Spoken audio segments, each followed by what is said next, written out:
First comes the news, a storm is brewing in the Gulf with the wind gusts as high as 120 miles over the Gulf. The projected tracks and landfalls all over the map, men and women in long lines at checkout counters. Watching store after store with empty racks, water bottles $48 per 24, men running out of gas while waiting in gas lines. Price gouging is illegal, but who cares? Hurricane Harvey tail dumping water and wind turning into tornado, ripping roofs. Pretty reporters swinging in rain and wind with their caps flying over the lakes of flood water. Now comes Mayor Turner with evacuation lifts while people grasp for breath in drowning waters. Cajun Navy rescuing stranded kids and people, while people from all over the country with boats rescuing people to safe shelters. The GRB becomes a home for thousands while Pastor Joel sits until pressure builds up. Mattress Mac opens his heart and store and people rest on his new furniture with warm food. Water rises here, there and everywhere. The reservoirs dump more water, flooding the neighbors. 4 days of rain and still no sign of relief. While neighborhoods turn into lakes and rivers, people fleeing with nothing in their hands, knowing they may never return to their homes.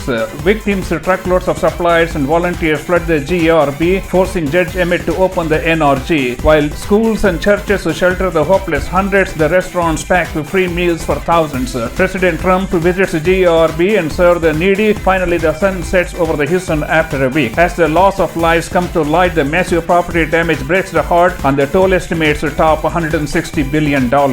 This is Houston and this is Texas. If Hurricane Harvey is bigger, Texans have an even bigger heart. Michael Dell promises $36 million in aid. So do many other businesses and people. It's time to drag the drums, pull the strings and sing our hearts and count our blessings and raise money for those who lost everything in the hurricane. Don't cry, the water bottles are only $1.250. Let's start a new beginning before we turn 60.